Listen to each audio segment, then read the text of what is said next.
Tara dol, nilong sa ta sa kabaw dol. Kay init naman dol. Na ni diris tungas kalasangan dol oh, na lasang kayo ni dol. Oh, kinalasangan na kayo ni diri ang ibalhinan dol. Na ni dinhig mga giingon nilang banakon dol. Na dam na diha sa ubos dol. Na diha dol. Yaanhin na ho paim no daghang kabaw dol. Ana dol. Wala diha akong imnanan sa akong kabaw dol. Akong isilong na ni siya dol. Kani dol na iyang nati dol o nabisab po dol. Para mga idol. Adto po ni na isilong.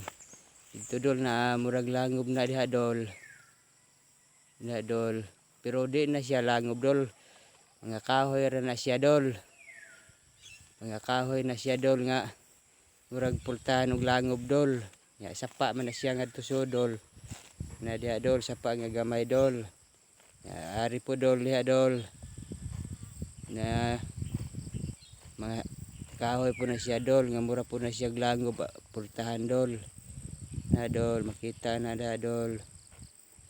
Oh na ari na ho ibalhin ang kabaw dol anang napatag dol. Ani so sige siyang sab-sab pa dol oh. Thank you for watching dol. Magsilon ako sa akong kabaw kay init na. Bye bye. God bless.